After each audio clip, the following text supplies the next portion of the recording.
마가복음 8장 34절에 38절을 봅니다. 주께서 무리를 제자들과 함께 불러 말씀하시기를 누구든지 나를 따라오려거든 자기를 부인하고 자기 십자가를 지고 나를 따르라. 누구든지 자기 생명을 구하고자 하면 잃을 것이요 누구든지 나와 복음을 위하여 자기 생명을 잃으면 구하리라.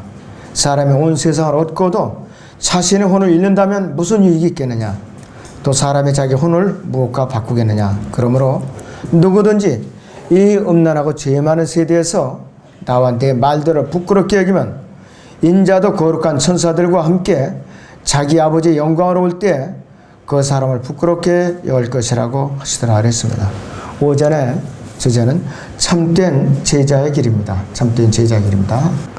주님의 제자가 된다는 것은 내가 이익과 손해를 이제 따져보죠. 되게 사람들이 이기적이에요. 구원을 받았을 때. 과연 나의 인생을 낭비하는 것이 아니면은 소중한 영원히 썩지 않는 그런 것을 투자하는 거냐. 이렇게 계산을 합니다. 되게. 중대한 문제예요. 되게 이렇게 자기 시간을 따져봐요. 예배 시간에 내가 몇인데 그 전후에서 무슨 일을 할 것인가. 이렇게 하고. 그래갖고 따지는데 아주 중대한 문제가 아닐 수가 없죠. 이 본문에서요. 예수님께서는 우리에게 엄중하게 경고하고 있어요.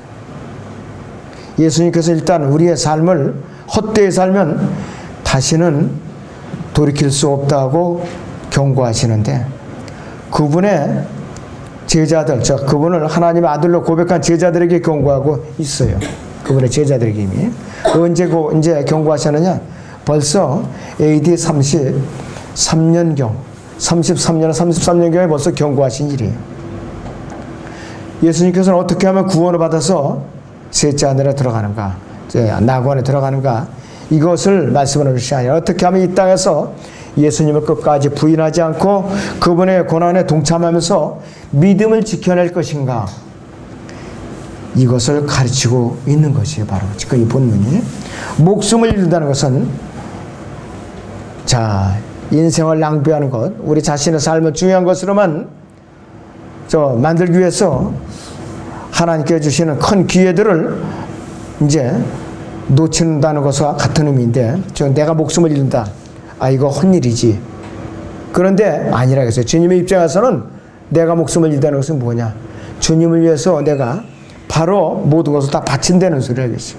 그래서 온 세상을 얻고서 사람들이 눈에 저 사람 아주 대통했네. 아주 대박 터졌네. 한마디로. 굉장히 성공했다. 이렇게 굉장히 부러움의 대상이 될 수도 있지만은 하나님 앞에서는 평가 대상에서 제외가 될 수도 있어요. 아예. 평가 대상에서 제외가 될 수도 있다 이것이. 온 세상을 다 가졌다고 해도 만약 하나님 앞에 내보일 것이 없는 그러한 모습으로 보인다면은 과연 그가 온 세상을 얻고도 무엇을 하나님 앞에 내세울 수가 있는가? 아무런 의미가 없어요. 아무런 의미가 없었다 이것이. 우리가 예수님의 참된 제자로서 그분의 고난에 끝까지 동참하지 않으면은, 처음에는 시작은 좋아서 잘 동참하다가 중간에 자꾸 뒷걸음질을 해요.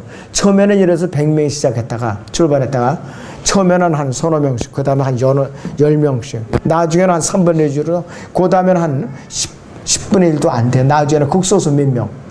예수님의 12 제자도 목숨을 걸고 따를 것처럼 했는데 결국은 다 버리고 도망갔죠. 베드로는 맹세까지 했잖아요. 내가 죽을지언정 결코 부인하지 않겠다고 그랬는데 내가 달기 전에 낙을 3번 부인하라고 했어요. 그러니까는 나중에는 2번째는 맹세하면서 부인했고 3번째는 예수님을 저주하면서 부인했어요. 더러운 인간의 속성이에요. 변화받지 못해 간사한 몸의 이 속성이라 이것이. 우리는 끝까지 고난에 동참하면은 그리스도의 심판사와 상급과 유업이 기다리고 있어요. 그분의 영광에 동참하게 된다 이것이. 사탄도 우리에게 영광을 약속해 분명히 속삭이면서 너 나를 따르면은 분명히 이거 다 너에게 이루어지리라. 끝에 가서 보면은 고통과 완전히 그 괴로움만 안겨줄 뿐이라 이것이. 주님께서는 우리가 이 세상에서는 고통을 이제 받을지라도 셋째 하늘에 올라간 이후부터는 문제가 달라져요. 영원히 보장이 되는 거라 했어요. 영원히. 제자가 되기 위한 조건은 무엇인가?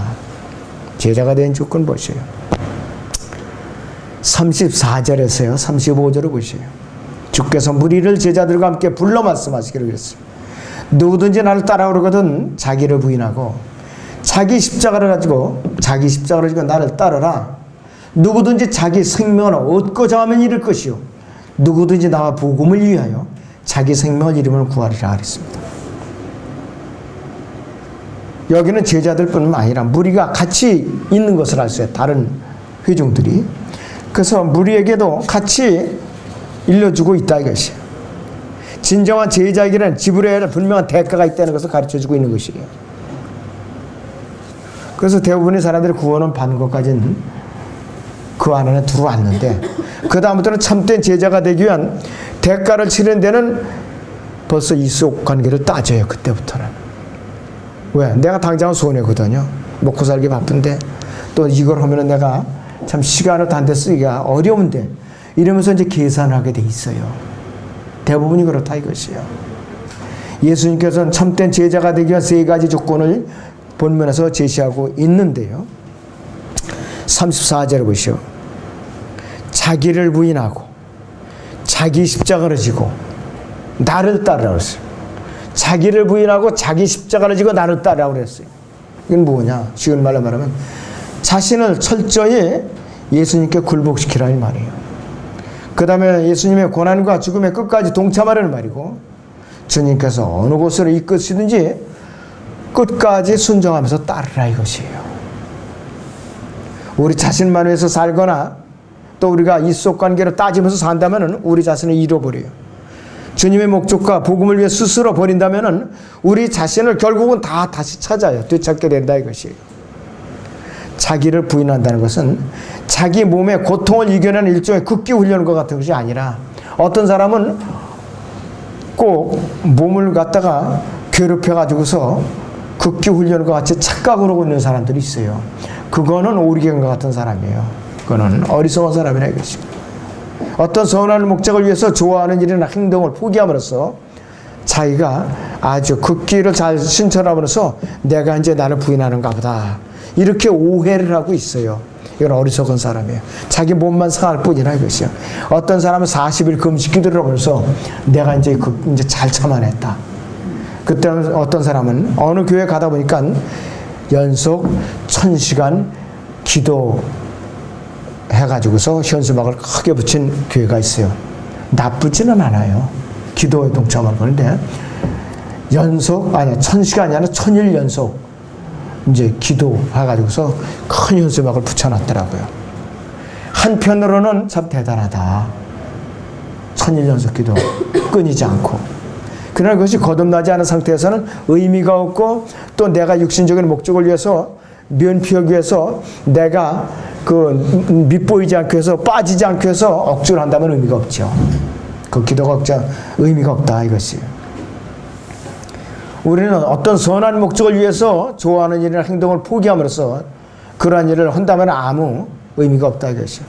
자기를 부인한다는 것은 뭐냐 이것이.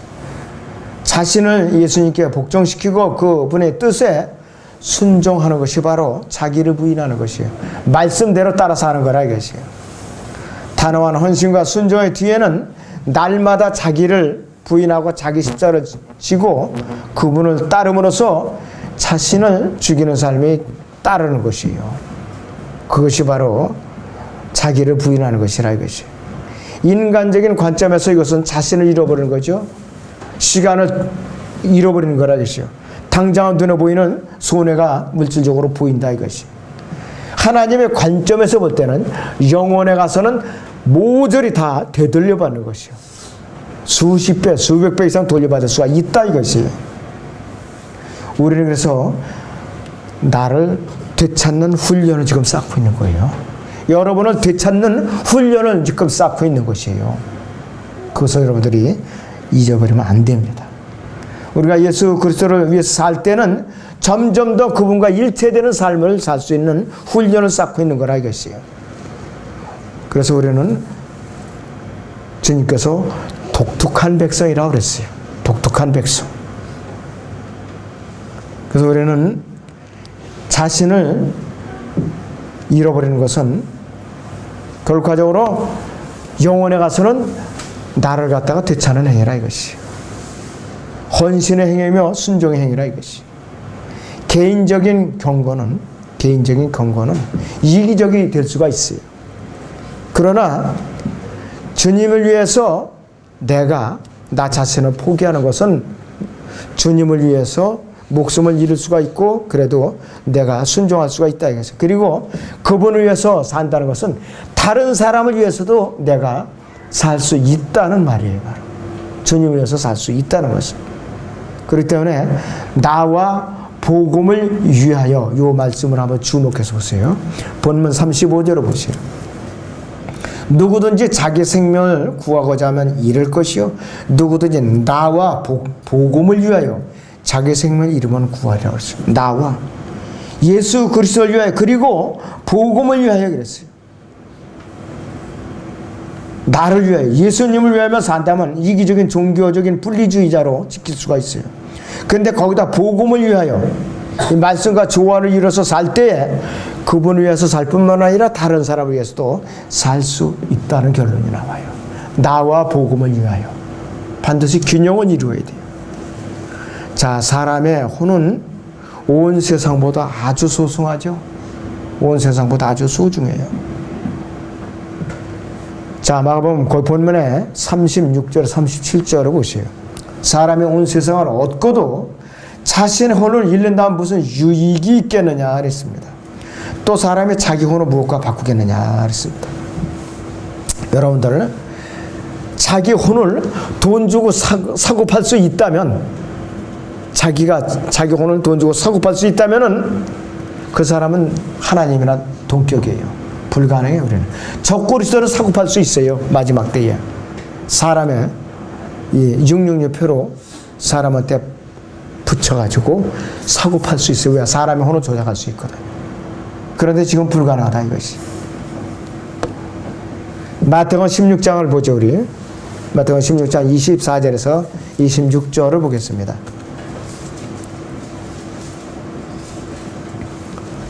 그때 예수께서 제자들에게 말씀하시기를 누구든지 나를 따라오려거든 자기를 부인하고 자기 십자가를 지고 나를 따르라. 누구든지 자기 생명을 구하고자 하면 잃을 것이요 누구든지 나를 위하여 자기 생명을 잃으면 얻으리라. 사람이 온 세상을 얻고도 자기의 혼을 잃는다면 무슨 유익이 있겠느냐.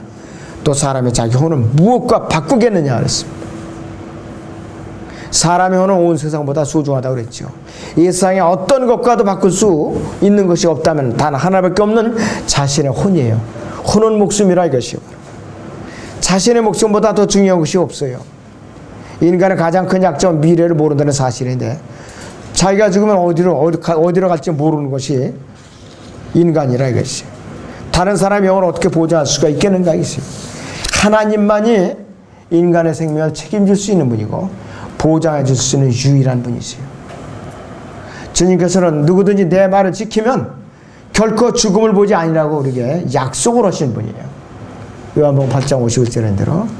또 지옥과 사망의 열쇠들을 가지신 분이에요. 지옥과 사망의 열쇠들을 가지신 분이에요. 그리고 마태복음 10장 28절을 좀 보겠습니다. 마태복음 10장 28절을 보시면은 이렇게 경고하고 계셔요. 또 너희는 몸은 죽일 수 있으나 그랬습니다. 혼은 죽이지 못하는 자들을 두려워하지 말고 차라리 혼과 몸을 모두 지옥에서 멸하실 수 있는 그분을 두려워하라 이렇게 명령하고 계셔요. 자기의 죄 문제를 해결하지 못하고 살다가 죽게 되면요 분명히 그 혼이 지옥으로 갈 수밖에 없죠. 영원토록 고통을 당하게 돼요. 예수들을 믿고 영접하면은 영원한 생명을 얻게 된다 이것이. 그 혼이 영원히 살게 된 것이. 우리는 누가복음 12장에서요 어리석은 부자의 고백을 좀 살펴볼 필요가 있습니다. 누가복음 12장 15절부터 20절까지 보죠. 누가복음 12장 15절에서 20절을 보겠습니다.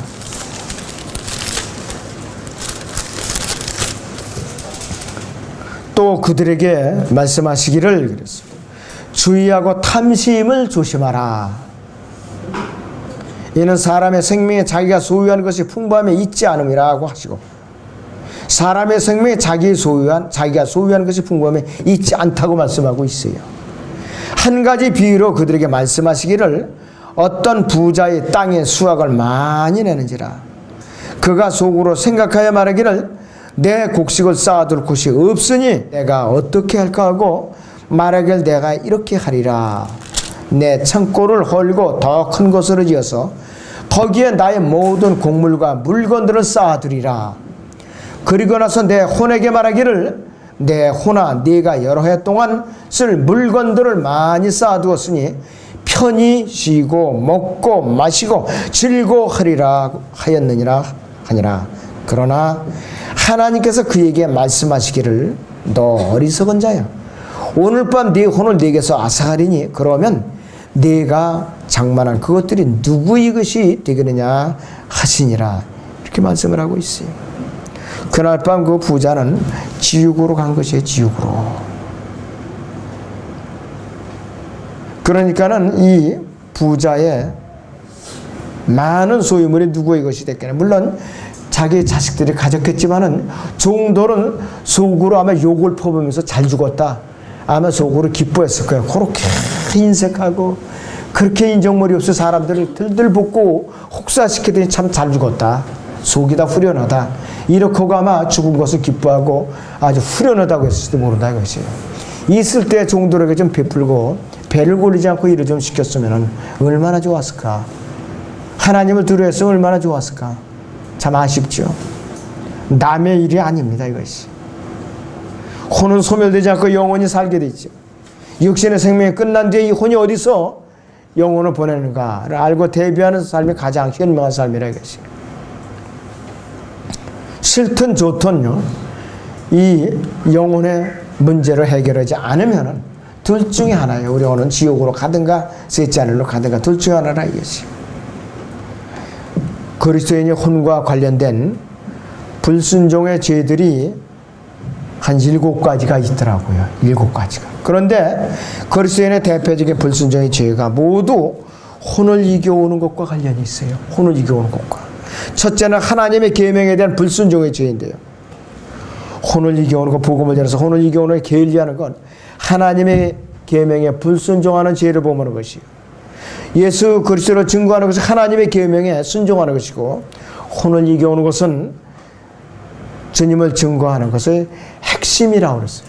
자, 우리 디모데후서 4장 2절을 보세요. 디모데후서 4장 2절을 보면은 바울이 믿음의 아들에게 뭐라고 당부하고 있는가 보세요.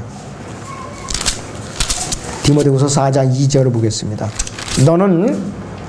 너는 말씀을 전파하라. 때를 얻든지 못 얻든지 항상 대비하라. 모든 오래 참음과 교리로 견책하고 책망하며 권고하라 그랬습니다.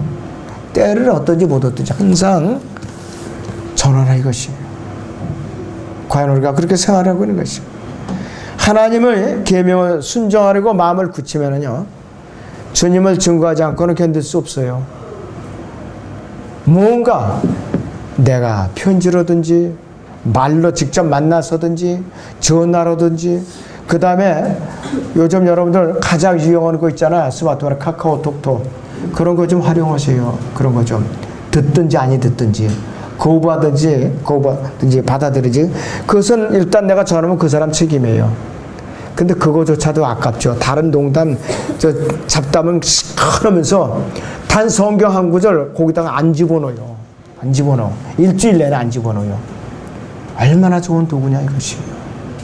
그렇게 좀 활용을 했으면 좋겠어요. 활용을. 자, 그래서 주님을 증거하는데 어떠한 형태들인지 참여하게 돼 있다 이것이에요. 참여하게 돼 있어요. 하나님을 사랑하는 기준은 오직 한 가지, 그분의 계명에 순종하는 거예요. 그분의 계명에. 요한복음 14장 15절을 보세요, 여러분들. 요한복음 14장 15절을 보세요. 너희가 나를 사랑하면 나의 계명들을 지키라 그랬습니다. 너희가 나를 사랑하면 나의 계명들을 지키라 그랬습니다. 24절을 보시면 나를 사랑하지 않는 자는 나의 말들을 지키지 아니하느니라. 너희가 듣는 말은 내 말이 아니야 나를 보내신 아버지의 말씀이니라 그랬어요. 하나님의 말씀이라 이것이.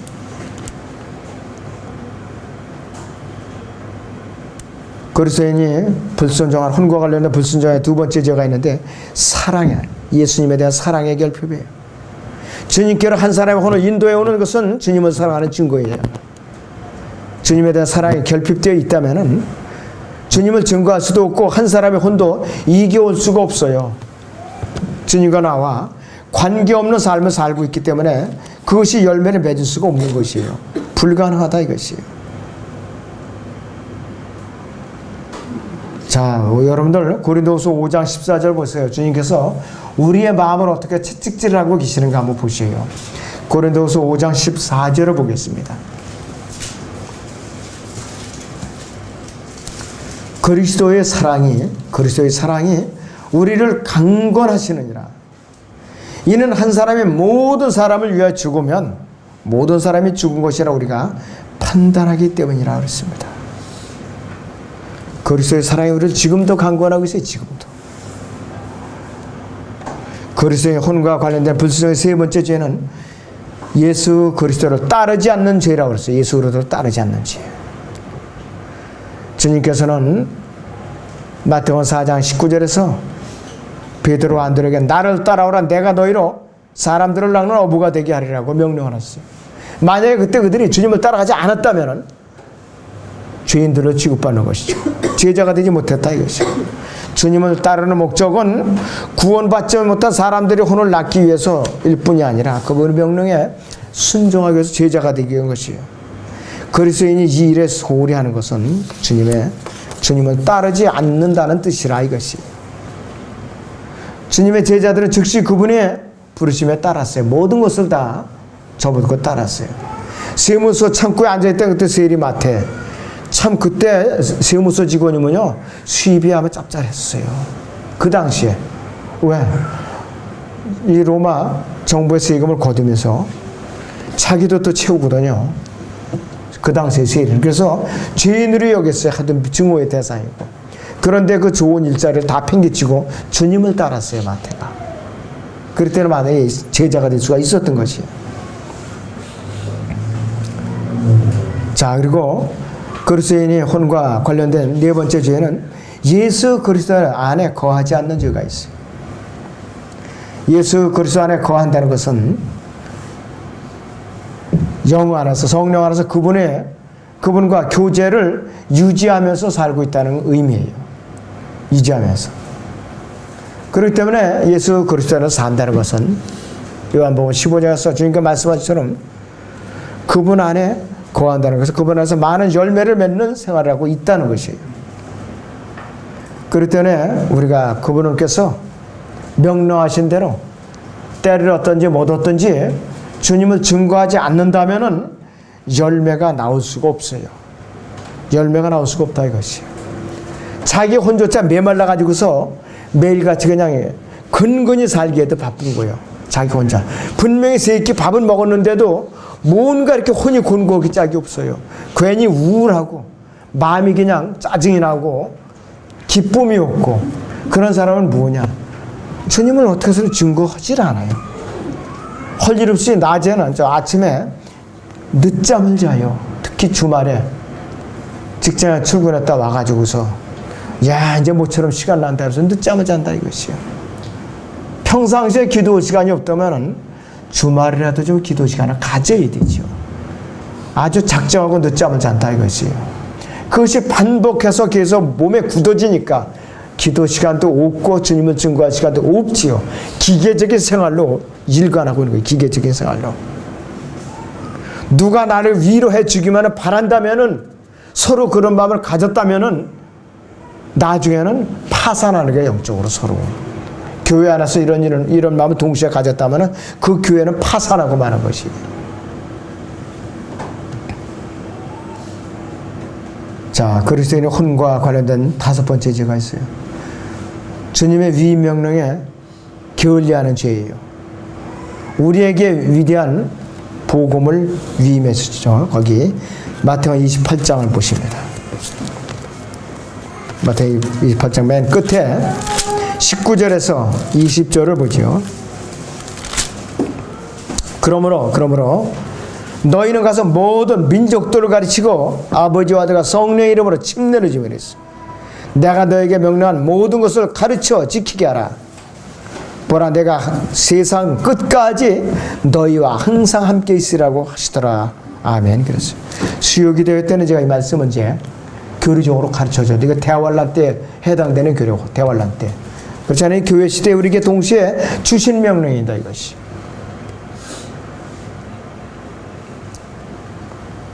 단순한 복음이에요. 성경대로 죽으시고 장사했다 성경대로 셋째 날에 누구를 위해 살아났는가? 바로 저나 여러분들을 위해서, 이 세상 모든 죄인들을 위해서 살아나신 거예요. 이것을 전해주고 받아들이겠는가? 왜 죄인인가? 아담으로서 왜 죄인이 되었는가? 확실하게 인지를 시킨 다음에 복음을 전하면은, 받아들이면은 여러분들 보상으로 돌아오죠. 또 받아들인 그 사람에게도 분명히 생명책의 이름이 기록되는 그러한 축복이 들어온다, 이것이. 이러한 것을 우리에게 위임해 주셨어요. 자기는 주님을 영접하면 안 해도 되는 것처럼, 미안하지만 이것은 아무도 책임을 회피할 수가 없어요. 아무도 책임을 회피할 수가 없다, 이것이. 그래서 이 소식을 전하지 않고 딴전을 부리고 산다면 주님과 관계가 없는 사람이에요. 구원은 받았을 때 관계가 없다, 이것이. 세상 사람들이 뭐 죽지 않을 것처럼 생각하고 살아요. 죽지 않을 것처럼. 그래서 요즘 보험이, 백세보험이 보편화되어 있어요. 백세보험이. 그래서 주님께서 언제 오실 것을 기다리는 우리에게는 100세까지 사는 게 저주입니다. 100세까지 사는 게. 어서 와서 데려갔어야 축복이지. 자, 우리는 구원받지 못한 세상 사람들에게 소식을 전해줄 의무와 책임이 있다, 이것이에요. 왜? 다른 것하고 바꿀 수 없는 보물이에요. 보물이라, 이것이. 이 보물을 주님께서 우리에게 맡겨주셨어요. 그랬더니 고린도서 4장 7절에서는 우리가 이 보물을 질그릇에 가졌다고 그랬어요. 우리 육체는 질그릇이에요. 언제 깨질지 몰라요. 언제 다치거나 사고로 나거나, 그렇지 않으면은 내가 숨이 거두게 되면은 이 질그릇은 깨진다, 이것이. 우리는 주님께서 이제 주신 보물을 담아두신 질그릇들이라, 이것이에요. 그 질그릇이라, 이것이. 과연 그 보물이 무엇인가? 엄청나게 여러분들을 기다리고 있는 것들이에요. 그래서 이 위임명령에 불순종하는 것은 죄를 짓는 것이, 주님께 죄를 짓는 거라, 이것이.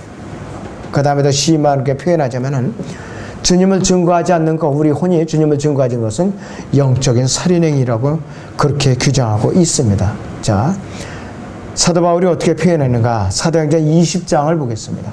26절에서 27절을 보죠. 26절에서 27절을 보죠. 사도행전 20장. 26절에서 27절을 봅니다. 25절부터 봅니다. 이제 보라 그랬습니다. 내가 너희 가운데 왕래하며 하나님의 왕국을 선포하였으나 너희 모두가 더 이상 나의 얼굴을 보지 못하게 될 줄을 내가 아노라. 그러므로 내가 오늘 너희에게 증거하노니 모든 사람의 피로부터 내가 깨끗하니, 이는 내가 하나님의 모든 계획을 조금도 주저함이 없이 너희에게 전해주었습니다 그랬습니다. 모든 사람의 피로부터 내가 깨끗하라고 그랬어요. 에스겔 선지자도 그랬어요. 에스겔 3장 18절에서는 네가 그에게 경고도 주지 않냐고 그 악인에게 그 악한 길에서 떠나라고 경고하여 그의 생명을 구하라고 말하지도 아니하면 바로 그 악인은 그의 죄악 가운데서 죽을 것이나 나는 네 손에서 그 피를 요구하리라 그랬어요. 대신 너에게서 그 피를 요구하리라. 내가 네 목숨을 거둬가리라, 이것이.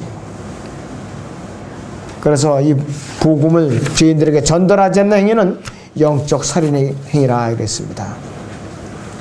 이걸 여러분들은 제대로 지금 이 순간에도 받는 사람들은요, 두려움으로 받는 거예요.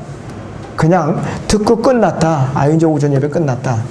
이러면 그 사람은 반드시 이 죄가 그리스도의 심판사에 그 사람에 돌아와요. 책임을 물으셔요. 부끄러운 구원을 받게 된다 이것이. 모든 사람이 필요부터 내가 깨끗하다 이렇게 내가 자신 있게 고백할 수 있느냐 이것이. 마지막 7번째는요. 자기 혼과 관련된 범죄행위는 뭐냐? 어리석음을 범하는 죄예요. 어리석음. 그래서 현명한 사람은 혼을 이겨오는데 시간과 노력을 기울여요. 어리석은 사람은 시간을 전혀 안 써요.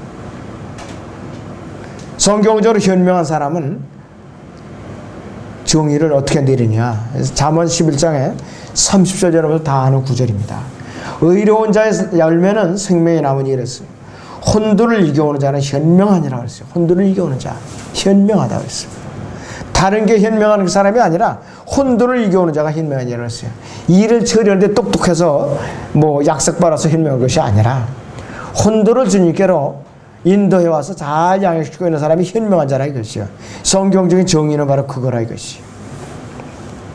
그렇다면 자기의 혼을 가장 안전하게 지키는 길은 무엇인가? 결론적으로 자 다시 마태복음 16장을 봅니다. 24절 25절을 보겠습니다. 마태복음 16장 24절에서 25절을 보겠습니다.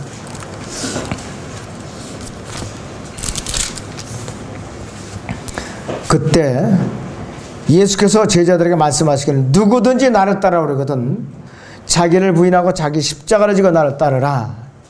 누구든지 자기 생명을 구하고자 하면 잃을 것이요 누구든지 나를 위하여 자기 생명을 잃으면 얻으리라 그랬어요. 주님께서는 세상에 칼을 주러 오셨어요. 자, 누가복음 22장 36절을 보겠습니다. 어떻게까지 표현하고 계신가? 누가복음 22장 36절을 보죠.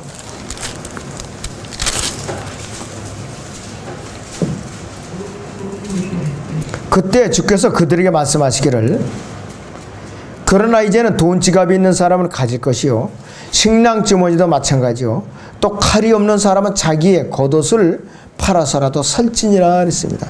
베드로는 이거를 진짜 찌르는 칼로 알고 거기 38절에 보면은 그들이 말씀드리고 주여 보소서 여기 칼 2자루가 있나이다라고 하니 주께서 말씀하시기를 충분하도다 하시. 말이 안 통하니까 나 충분하다 됐다. 베드로는 나중에 예수님을 체포하러 대제사장의 종이 말코의 귀를 갖다가 잘라버렸죠. 49절부터 50절 보시오. 그때 주위에 있던 사람들이 일어나는 일들을 보다가 주께 말씀드리기를 주여 우리가 칼로 치리까라고 하더라. 그들 중에 한 사람이 대제사장의 종을 쳐서 그의 오른쪽 귀를 잘라버리더라 그랬습니다. 베드로가 이렇게 용감무쌍해요. 그러나 이것이 진짜 사람의 목을 베는 칼인가 이것이 아니라 이것이. 이 칼은 자기를 방어하는 목숨을 보존하는 문자적인 칼일 뿐만 아니라 교리적인 쟁점으로 가정들을 찢어 가르쳐 분리시키는 예수 그리스도 자신을 언급하고 있어요. 예수 그리스도 자신을 언급하고 있다 이것이. 집안의 집안 불신자의 집안에 복음이 들어가요. 한 사람이 구원을 받아요. 그때부터 분쟁이 시작돼요. 그때부터 예수님이 분쟁자가 된다 이것이. 다 구원을 받을 때까지 그 가정에 분쟁이 그칠 날이 없어요. 다 구원을 받을 때까지. 그 칼을 의미하는 거라 이것이에요. 자유주의자들은요 사랑과 평화와 세계 평화를 외치고 있어요. 예수님께서는 칼을 말씀하고 있어요. 칼.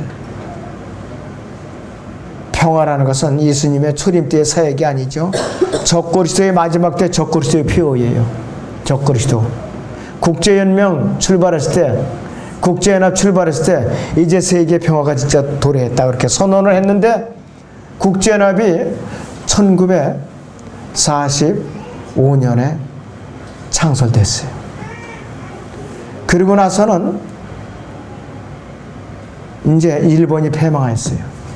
그래서 1950년에 6.25 사변이 터졌어요. 수많은 사람들이 죽었어요.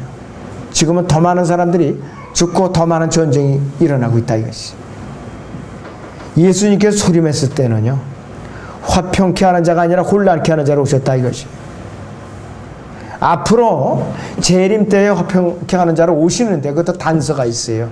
먼저 전쟁이 있어요. 아마겟돈 전쟁이 있다 이것이에요. 그리고 나서 이제 화평케 하는 자로 오셨어요. 이 누가복음 2장 보죠. 34절에 35절을 보면은 아주 영적으로 똑똑한 사람이 있습니다. 여기에 누가복음 2장 34절에서 35절을 보겠습니다. 또 시므온이 그들을 축복하고 주위에 모친 마리아에게 말하기를, 보라, 이 아기는 이스라엘에 있는 많은 사람의 패망과 흥성을 위하여 또 비방받을 표적을 위하여 세워졌으니 정령 칼이 또 자신의 혼을 찌른 같이 되어 많은 사람의 마음속에는 생각들이 드러나게 되리라고 하더라 그랬습니다. 시므온은 이 칼의 의미를 재빨리 깨달은 사람이에요. 예수 그리스도라는 것을 알았던 사람이라 이것이. 아주 명석한 사람이었다 이것이. 그 칼이 가족들을 찌르는 것을 일찌감치 알았던 사람이에요. 바울은 이 칼이 하나님의 말씀으로 표현했어요. 히브리서 4장에서. 그리고 사도 요한은 이 말씀이 성육신한 하나님으로 보았다 이것이요. 요한복음 1장에서. 예수님께서는 이 땅에 칼을 주시러 오셨고 그분은 칼이시고 진리와 비진리를 예리하게 찔러 가르치고 나누시는 분이라 이것이요. 이 땅에 실제적인 평화로 가져오실 분이시만은 그에 앞서서 칼을 주시는 일을 선행하세요. 그리고 가정이 불신의 가족이거나 다른 종교가 뒤엉켜 있는 가정이 있어요. 2가지 이상, 3, 4가지 다른 종교를 믿는 가족들이 섞여 있는 가족들이 굉장히 많아요. 지금도. 그 가정에 복음이 들어가면 아주 그냥 수라장이 돼요. 싸움을 하고 서로. 매일같이 전쟁해요. 그 가정은. 그래서 그 가정은 그 말씀의 칼로 다 찔려서 구원을 받아야 전쟁이 끝납니다. 끝에서 끝나는 거예요. 먼저 복음을 받아들인 사람이 굉장히 희생이 크죠. 자기를 희생하면서 살아야 되니까. 죽기까지 신실해야 된다 이것이 우리는. 자, 그래서 주님께서는 뭐라고 표현하느냐? 심지어는 원수가 어딨냐? 네 가족 안에 있다 그랬어요. 네 가족 안에. 심지어는 미워하라고까지 했어요. 예수님께서는 그렇게 원수 중에 원수가 누구냐? 가족에 믿지 않고 자기를 대적하는 원수. 다른 사람이 아니라 이것이. 자, 그래서 예수님께서는 이 땅에서 지상사역을 하실 때에 로마 제국에서 내리는 범죄자들이 받는 형벌 중에 가장 지독하고 가장 잔인한 형벌을 받으셨어요. 그 당시에 로마 제국에서도 아무리 범죄자라도요, 로마 시민권을 가진 사람은 십자가형을 처형을 안 했어요. 극형이기 때문에. 이교도들에게 내리는 형벌을 했다 이거죠. 로마 시민권을 가진 사람은 다른 걸로 방법으로 처형을 했어요. 십자가형으로다가 죽이질 않았다 이거죠. 근데 예수님께서는 2 행악자들과 함께 십자가 처형을 당하셨다 이것이. 그렇기 때문에 자기 영혼을 가장 안전하게 지키는 유일한 길은 뭐냐 이것이. 예수님께서 갈보리 십자가에서 이루어진 그 속죄 사역을 내가 받아들이고 내가 주님을 시인하면 내 혼의 구원을 받으면은 과연 나의 혼이 어떻게 되느냐? 영원한 생명을 얻게 되죠. 자, 그래서 내 혼을 가장 안전하게 지키는 유일한 길이라 이것이. 자, 그래서 제자가 되기 전에 선행되는 길은 뭐냐? 내 혼을 가장 안전하게 지키는 길을 먼저 찾아서 얻고 나서 내가 제자가 되는 것이에요. 순서가 있는 것이에요. 그러고서 참된 제자라서 간증을 잃어버리지 않고 지킬 수 있는 유일한 길이 있죠. 그거는 오후에 말씀드리겠습니다. 자, 기도하겠습니다.